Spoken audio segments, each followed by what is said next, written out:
7 দিন ধরে সমানে প্রোগ্রাম হলো, কি সুন্দর প্রোগ্রাম।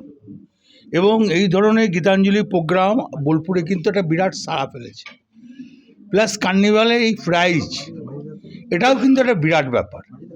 তা বোলপুর কিন্তু সত্যিই ছন্দে ফিরে এসছে, সুন্দর একটা পরিবেশ হচ্ছে এবং এটা দেখার মতন।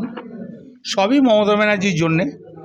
এবং যেহেতু এই গীতাঞ্জলির সম্পূর্ণ দায়িত্ব মন্ত্রীর চন্দ্রনাথ সিনহা, এবং সুন্দরভাবে প্রোগ্রাম করেছে, মেলা করেছে, এতে কিন্তু খুব ভালো হয়েছে। বোলপুরের মানুষ সাড়া দিয়েছে। সেটা আমিই তো এসপিকে বলেছি। আমিই তো এসপিকে বলার পর নাকা চেকিং করেছে।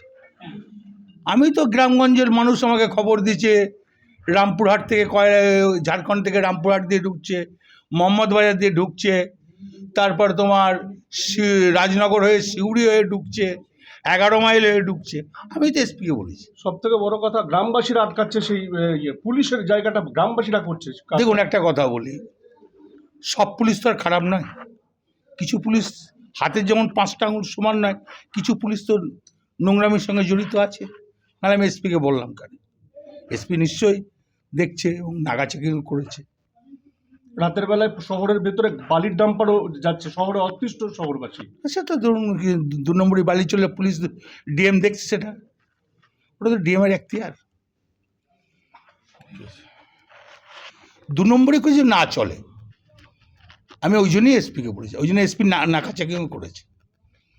আমি যেমন রাজনগরে একটা কয়লা এসপিকে বলে ধরা করেছিলাম,